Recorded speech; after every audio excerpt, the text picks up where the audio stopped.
All right. And I think with that, we will go to the next slide. And I want to take a minute to introduce our illustrious speaker this afternoon for the personal communication, um, and communication skills. I'm pleased to announce Jeff Hanna.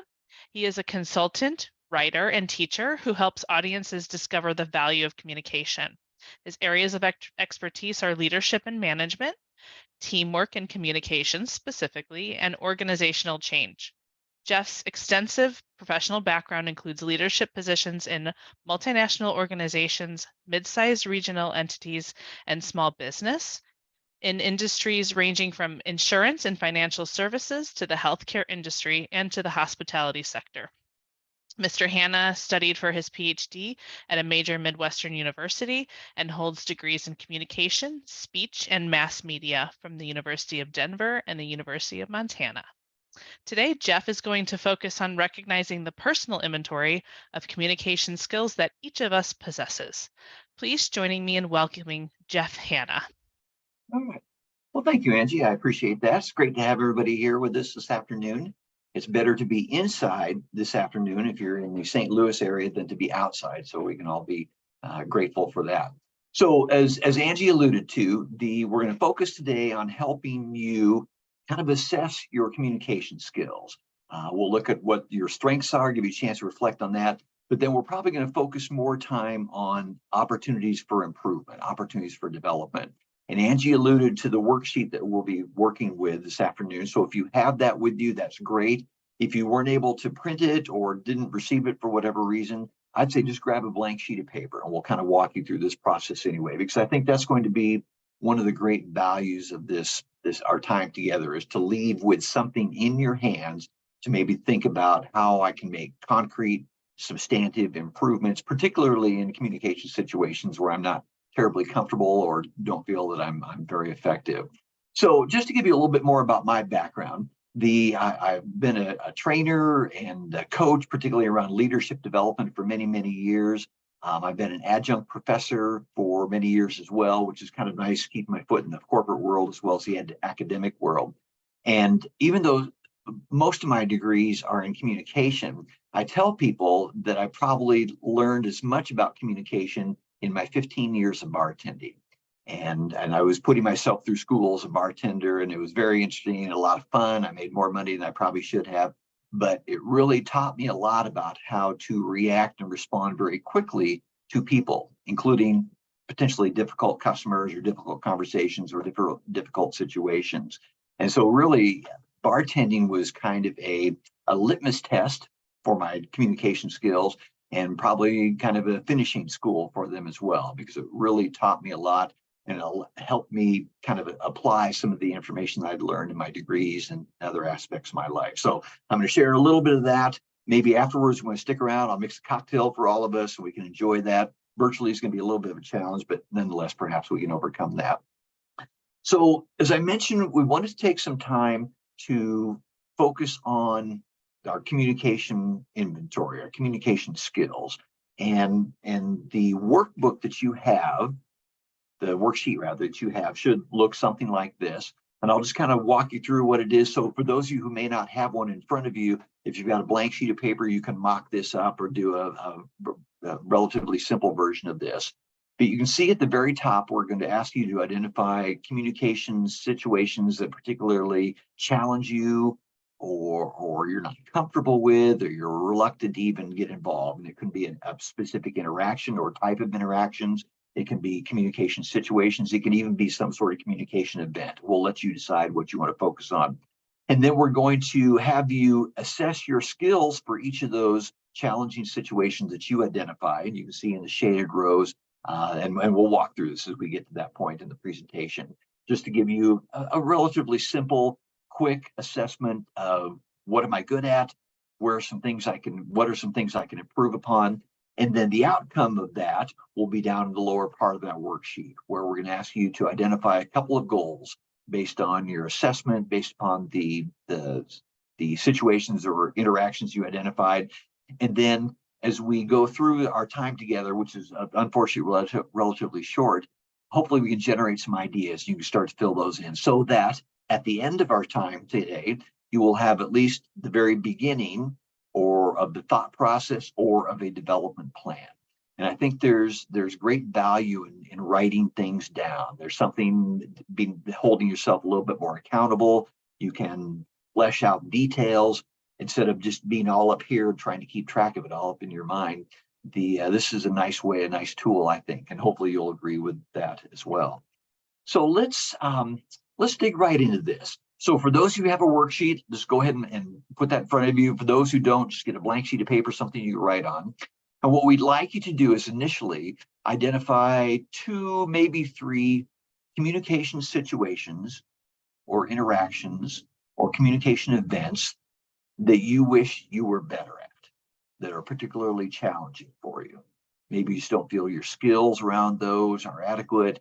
Maybe you're just not comfortable in those situations or reluctant or maybe even resistant to put yourself in those situations. So initially, 2 to 3 ideas and put those in the top row, each idea in one cell, in one block there.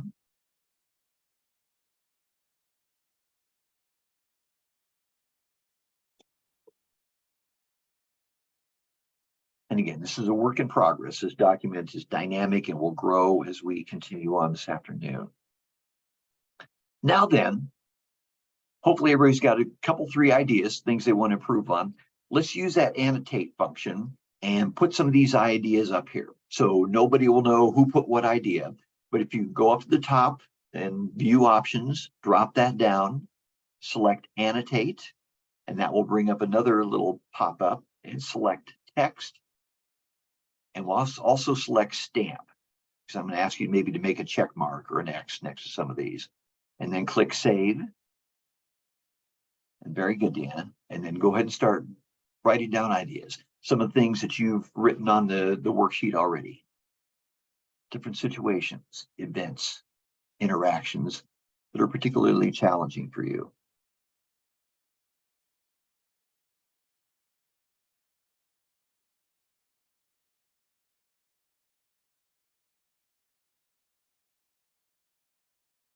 Appreciate the ideas that are already coming out there.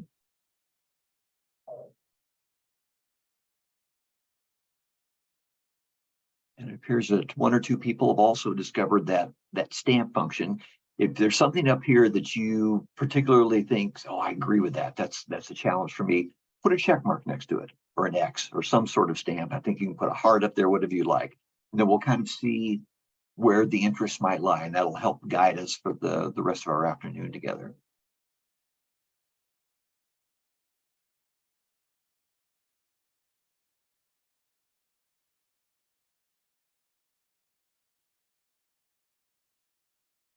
So what other situations? What other interactions are particularly problematic or challenging for you?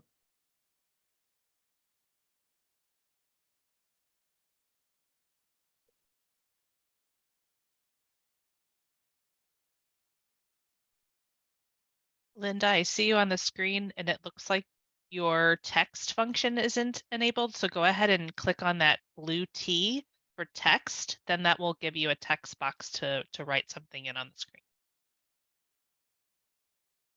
Thank you, Angie.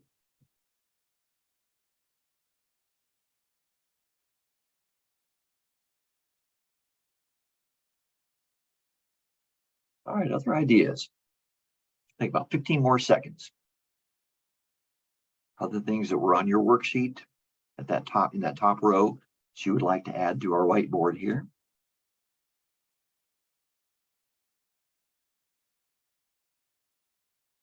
So let me ask you this, before I continue on. As you look at the slide here and the ideas have been written down, anything stand out for you? Go ahead and unmute yourself and even keep yourself on camera if you like. What stands out? What do you notice as you look what's up here?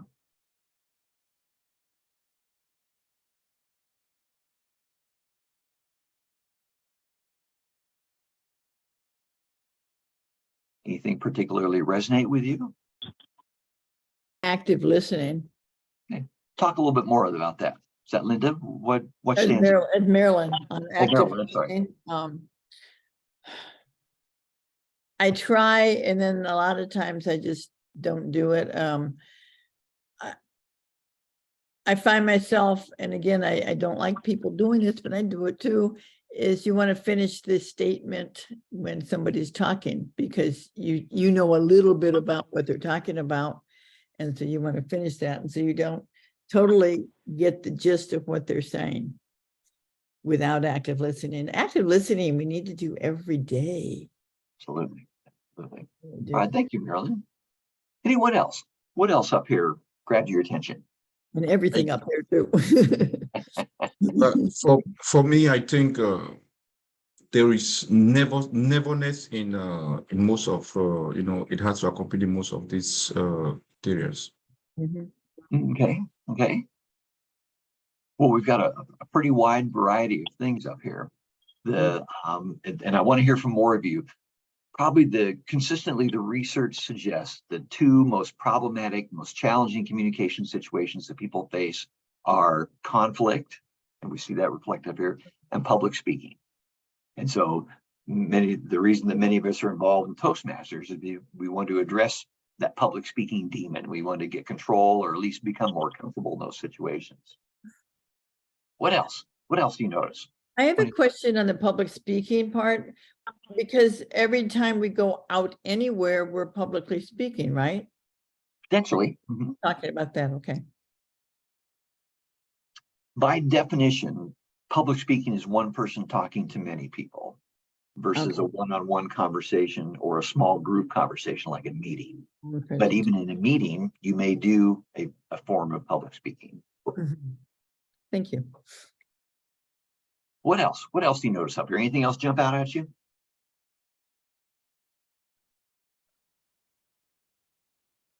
Presentation. Okay. What about that, Deanna? I think that I've had some experience giving presentations, but it's very nerve-wracking to go up and give a presentation. And sometimes like my heart will start racing and, all like those nervous kind of feelings that come up, and just figuring out how to control that and not so nervous, which just takes practice. And I think one of the things that Toastmasters does is it gives us regular opportunities to practice those skills. And the more you do it, the more frequently you do it, the more comfortable you get. But we're a rare percentage of the overall human population that really wants to improve their public speaking skills, I think. Jeff Hanna's personal opinion. Just wanted to label that appropriately. What else? Anything else up here? And Jeff, just to go along with that, with presentation one, hopefully being prepared, knowing the topic, that you're doing the presentation for, but also just for difficult conversations and being able to project what your thoughts are or your response, whatever that is, as well as then to be able to receive the message that the other individual is conveying and not then react to whatever that person is saying or whatever their opinion is. And so I find that as a challenge, because I'm always seemingly I'm in that mode then, to respond back to, whatever that message is. And if I could piggyback on that involves good active listening skills, being able to listen well and tune in and understand what the other person is saying, as well as my own ability to explain my ideas. Right. All right. Well, I appreciate everybody's thoughts. Take a look at the board that we're looking at here, the whiteboard. And if there's anything else that you would like to add to your worksheet, go ahead and do that.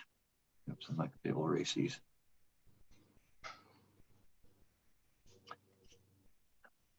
Can I erase these, Angie? Yeah, you should be able just to bring up the annotations and clear all. Okay. I would make a screenshot before you do that if you want to keep them, though. If you want to remember what they were.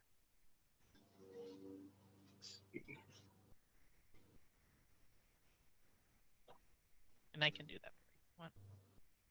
I see. Okay.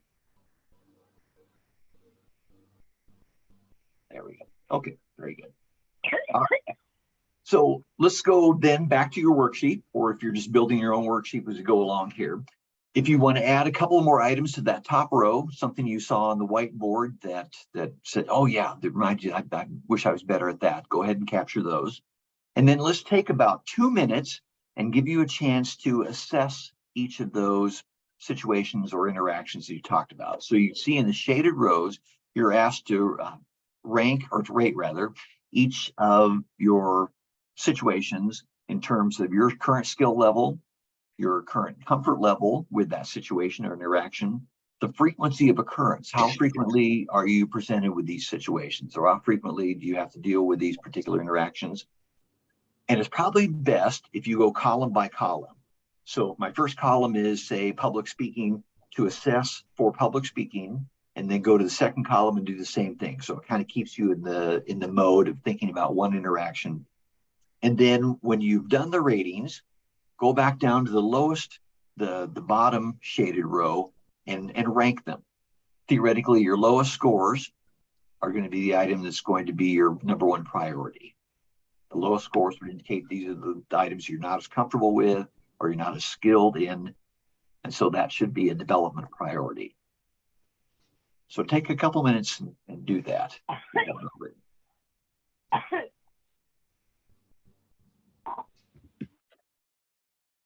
For each column, rate your current skill level, comfort level, and the frequency of occurrence, all on a scale of 1 to 6, low to high, and do that on your worksheet. And just to confirm, we're not asking for annotations on this part. You'll do this on your worksheet individually by yourselves.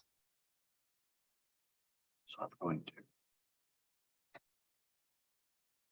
clear those. Angie, was I annotating when I was typing? Yes, you were. Oh, okay, that was me. And now a worksheet, where did we get our worksheet? So we it supposed was to have emailed one? out. It was emailed out, but I did share it in the chat as well. You can download it from the chat. Let me know if you can't see it, and I will share it again. Okay, let me go to chat and see if I can get it. Okay. All righty. And John is a quick fix. If you just want to get a blank sheet of paper and kind of rough out what we're looking at here, you'll have plenty of opportunities to be in it over the next half hour or so.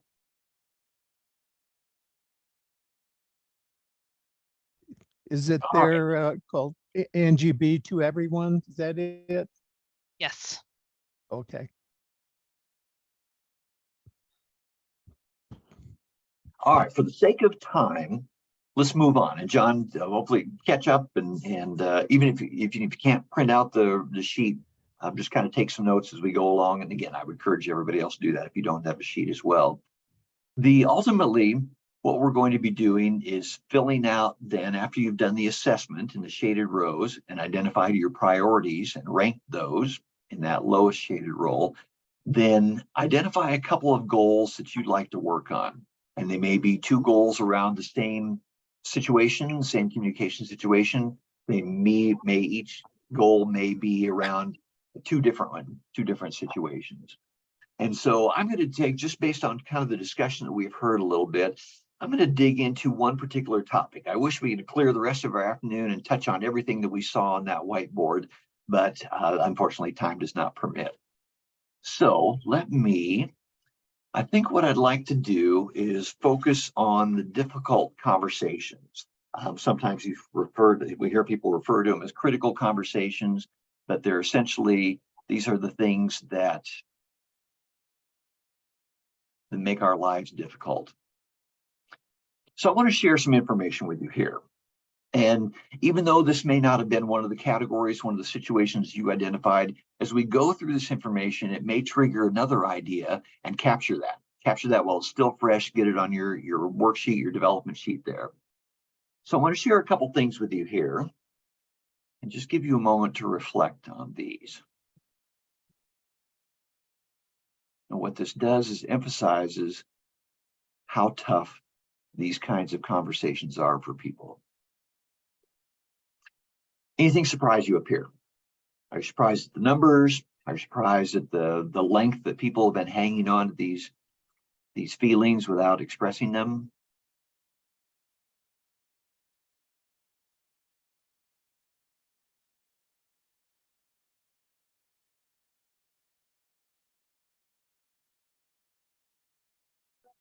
This research is based on some work that was done several years ago, but I suspect the numbers haven't changed significantly. If anything, particularly as we work in the virtual world, the numbers may be even greater, even larger. So almost 3/4 of employees in corporate or business have a conversation that they need to have with a boss or a peer or a coworker or somebody that reports to them that they have chosen not to have, either because they're afraid of the outcomes or concerned about how the conversation will go. So much so that 1/3 of those folks have held on to that conversation typically for a month, and almost 1/4 of those folks have held on to that conversation and been reluctant to have that conversation for a year.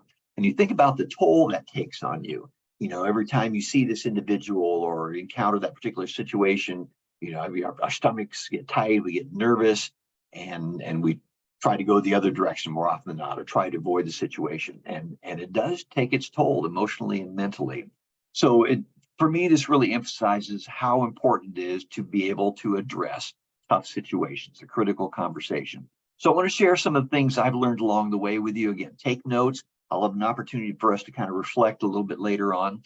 But several years ago, I worked with a supervisor that I thought was terrific. I thought she was incredible. She had a large staff. They were very well educated, very professional, very opinionated, but she managed to create a really nice team environment. And I asked her one time, how do you do that? What's your secret? What are your tricks? She said one of the things that she does is that she has to have a tough conversation, difficult conversation. She's found this phrase is an incredible way to start that conversation. And what she noted by starting the conversation, I'm concerned that sets a whole different tone for the rest of the conversation. Instead of coming in saying, hey, you've got to fix something, you did something wrong, and that sets a completely different tone.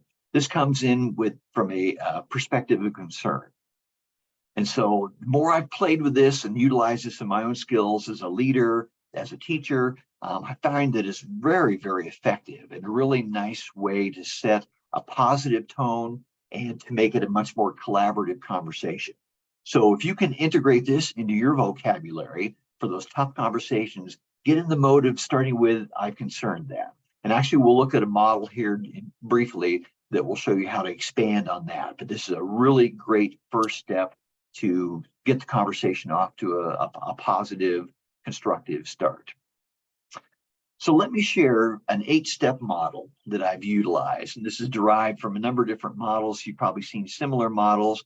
The verbiage that you're going to see that I'm going to share with you is Jeff Hanna's verbiage. So think about, if you find this model useful, think about using your own words, your own vernacular, your own communication style. So the first step then is to engage the individual. So let's assume that we've got a peer, a colleague of ours, who is doing something that's not right or doesn't work well for me, whatever it might be. And so rather than bottle it up, I thought, I've got to have this conversation. We've got to get this out on the table and talk about it.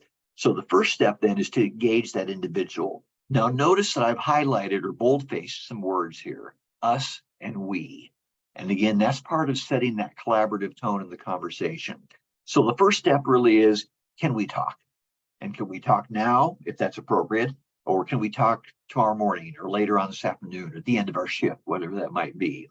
So to engage that individual, then the second step of the model here is to describe in as much detail and specificity as you can what you perceive the issue to be. And then use that magic 3-word phrase, I'm concerned that. So yesterday afternoon, you might say to your peer, when you were taking care of that customer on the phone, you did this. And I'm concerned that may have hampered your credibility with the customer. I'm concerned that, you might say, that that's not the quality of customer service that we want to deliver. Or I'm concerned that you've damaged the relationship or the trust level that we have with that customer. So whatever it is, but be very specific and very descriptive about what the situation was. Coming in broadly saying, hey, I don't much care for your attitude, but I'm concerned that, where do you even go with that? That's just too fuzzy, too vague. So we're going to learn that's a good strategy anyway, just being very specific and very descriptive as you're having these conversations. So I've engaged the individual in step 1. In step 2, I've explained my perspective. And very, very quickly, I want to get to step 3.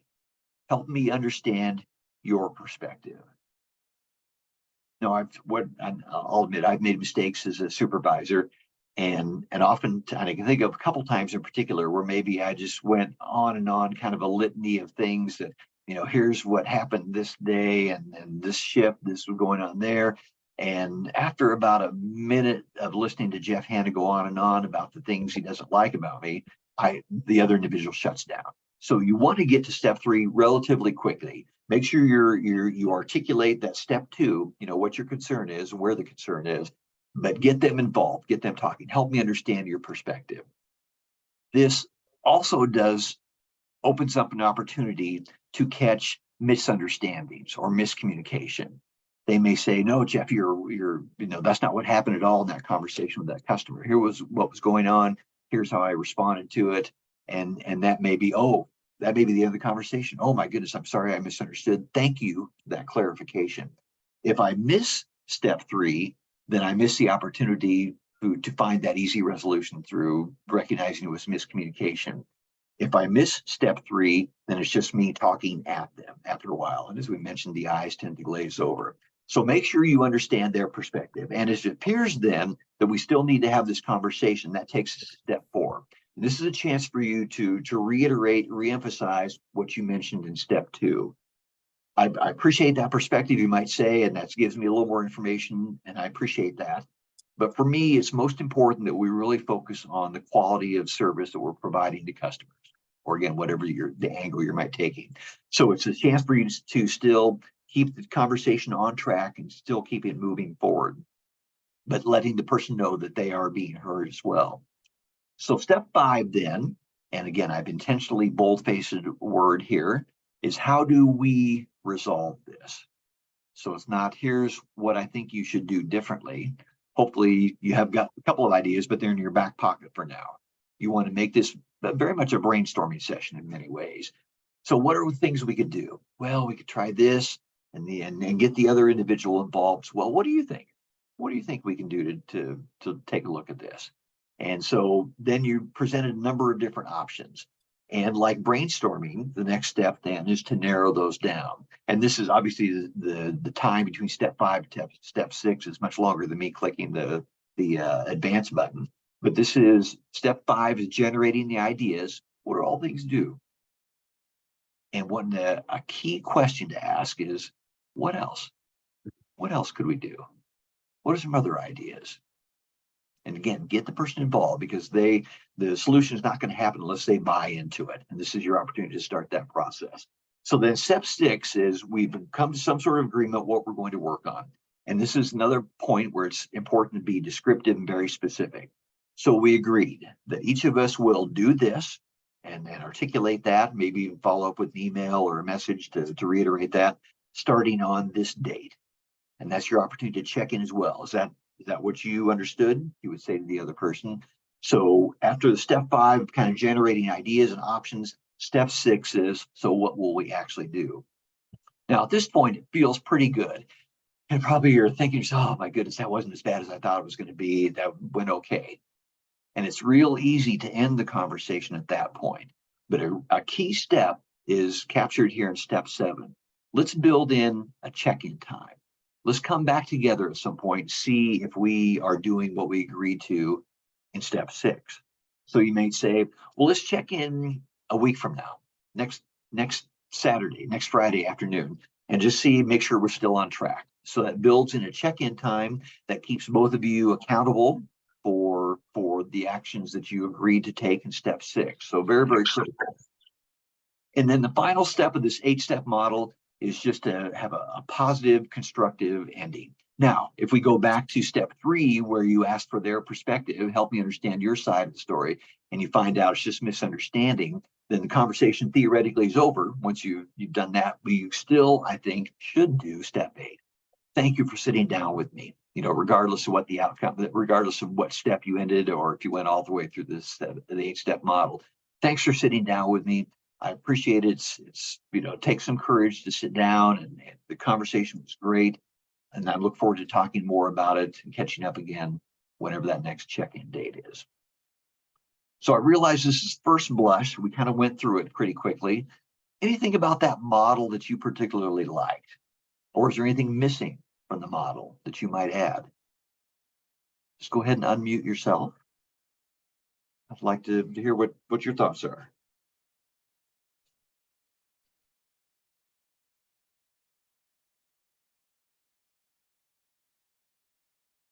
This is Marilyn, and I think that it keeps both parties involved in every step.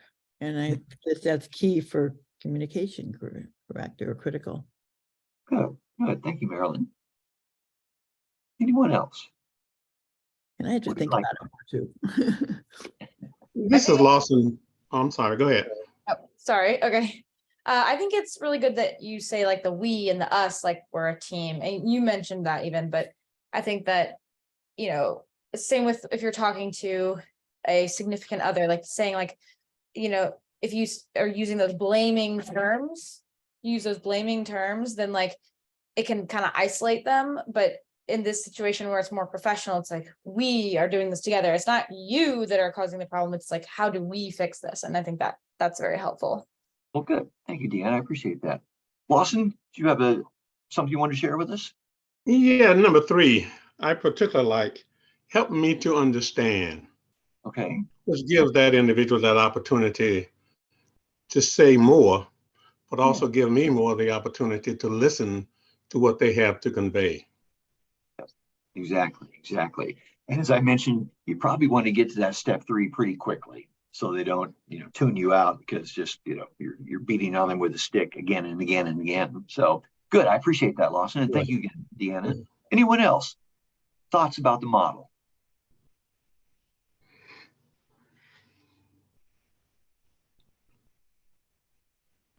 Yep, I like Marilyn's comment in the chat. All right. Well, let me share some other strategies and tips with you here.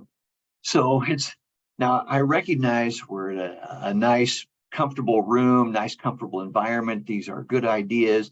It's much, much more difficult to actually put them in action. And that's, I think, why we see some of the numbers we saw on that first slide about the percentage of employees and people in organizations that are reluctant to have those conversations. So let me share some other tactics, strategies with you that I think will help set yourself up for a good conversation and actually be able to execute the conversation very, very well. As I mentioned earlier, even if this is not a particular category that showed up on your worksheet, you may find some things on here that you can apply to some of the other things that we identified. So if you see those opportunities, jot them down, capture them while they're still fresh in your mind. So let's talk about how important it is and ways to build the relationship through this conversation. It's important to talk about how we're going to talk. And what I mean by that is it's important to set some ground rules, essentially. When we facilitate groups and teams, we set ground rules for the interaction. It's probably not a bad idea to do the same thing, even for a one-on-one conversation. And then maybe something as simple, well, let's be sure that we're truly listening to each other. Let's check in, ask questions. You know, I thought I heard you say, or can you tell me more about that? So let's just set the tone that we want. You know, I don't know that you would absolutely necessarily need to do that, but maybe based on the person that you're talking with, maybe just say, let's not raise our voices during this conversation. So talk about how we're going to have this conversation, and then make sure we agree on what the issue is. And you're thinking, well, duh, Jeff, of course, but I can't tell you how many times I thought there was an issue until I found out more. And some of that goes back to his loss reminder step number 3, is that I misunderstood or I was miscommunicated about the particular situation. And so once we agree what the issue is, or even if there is an issue, that helps both of us focus. And again, it becomes much more of a collaborative conversation. You've heard me mention this more than once. Be descriptive, be specific as possible, be as objective as possible as you're talking, as you're sharing your perspective, and focus on the present. And what I mean by that is, and I've seen this in long-term relationships. We start out, we have a conversation, I'll use a spousal relationship. We have a conversation about something that's going on, kind of bugging us. And then all of a sudden I reach back, well, remember 3 years ago when you did this? And so now it's become very, very muddied. It's very, very difficult to refocus.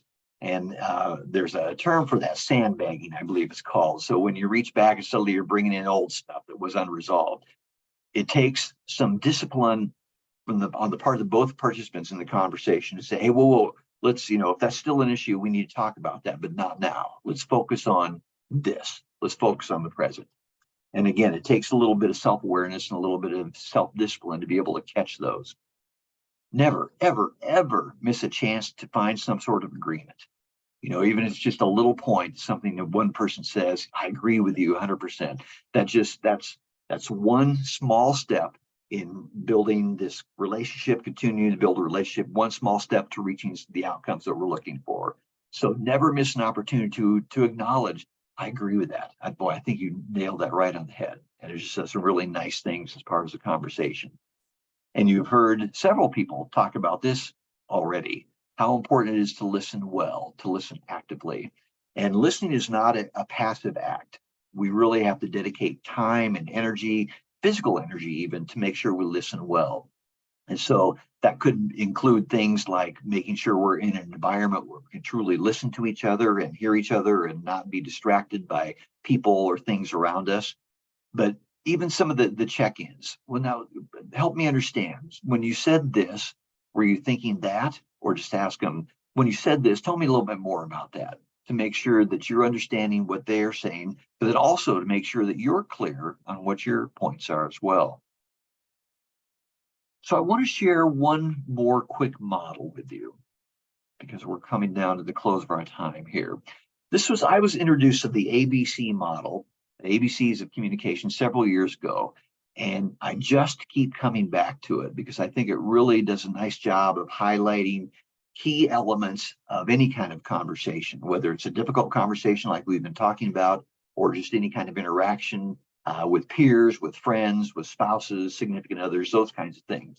And it really highlights for me the critical elements. And a couple of these come into play specifically in the conversation itself. And one of them really is kind of about the context of the conversation. So aim, bias, and climate, the ABCs of communication. So aim essentially is how relevant is the information that you're sharing? What is your purpose for this interaction? And so this is one thing that you want to think about ahead of time before the conversation. Well, what do I want to accomplish from this? What's my best case outcome? What's my worst case outcome that I don't want to settle for? To identify what's the purpose, what do I want to accomplish, what kind of outcomes am I looking for? And hopefully the other person is thinking about that as well. But you can actually bring that into the conversation and think back to that 8-step model. Well, here's what I want to focus on today. And that probably comes into just after the I'm concerned that phrase that we talked about. The bias element, set aside for now some of the negative connotations about bias. Bias in this context really means how much influence do you want to exert on the conversation? Basically, how persuasive do you feel you need to be versus how objective? So high persuasion would be high bias when you're trying to convince somebody to do something. Low bias would be when you're trying to be more objective, maybe trying to explore things or just find out information. So identify ahead of time, what do I want to accomplish? And then what level of bias, what level of persuasion do I want to exert in this conversation? And then the C element, climate, really is about the bowl that this whole interaction rests in. Basically the context. What is the relationship? Do we have a strong, mutually respectful relationship? Is there trust in the relationship? And if there isn't, that doesn't mean you should avoid the conversation, but just acknowledge that if there's low trust in a relationship, we're not necessarily comfortable talking about this. we may have to spend some time building that trust or even discussing that. So the climate is really what's the emotional relational setting for this conversation, and then what kind of work do I need to do to improve that climate, that rapport, that trust, or are there ways that I can take advantage of, in good ways, of the trust and rapport that's already in the relationship, and will be reflected then hopefully in the conversation itself. We just have a moment or so. So any thoughts about the ABC model? What do you think about aim, bias, and climate?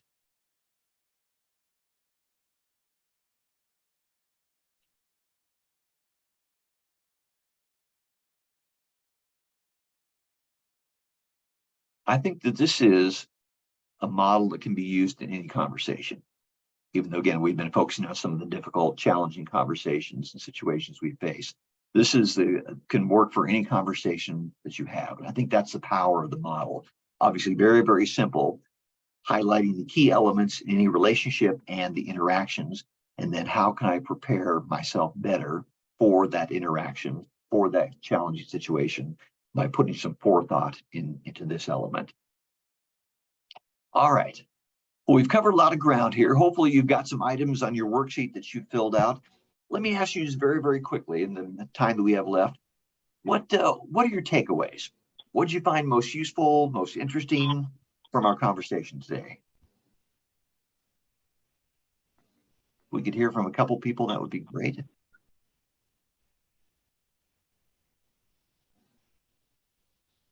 What resonated with you? What did you find useful?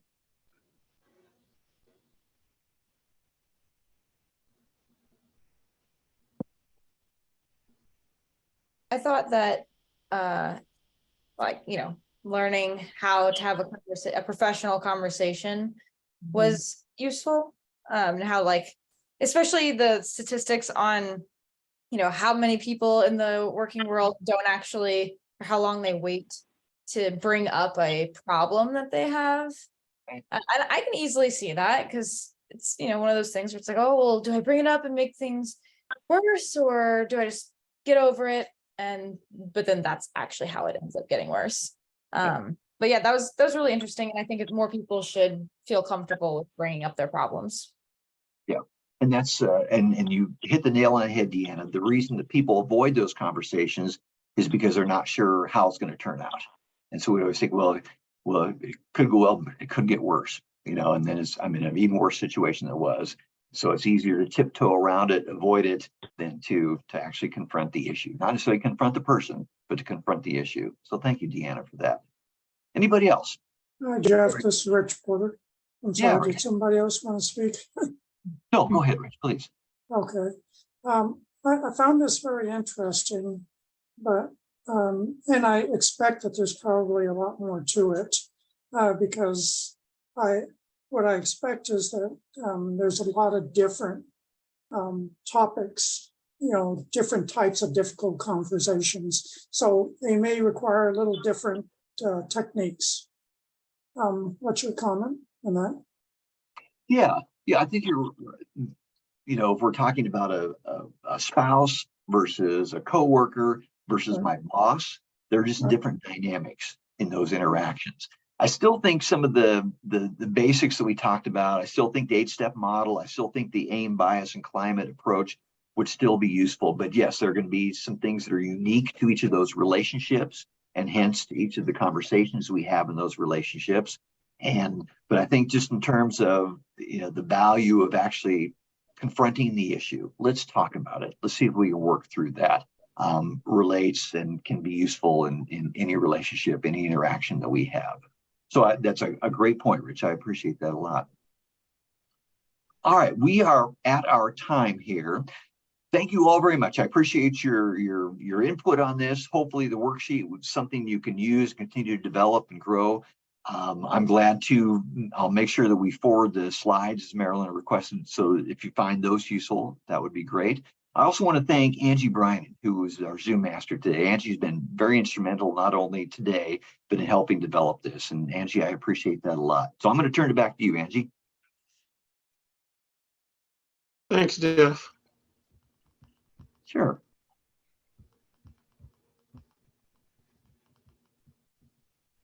Angie, you may be on mute. Not hearing you, Angie.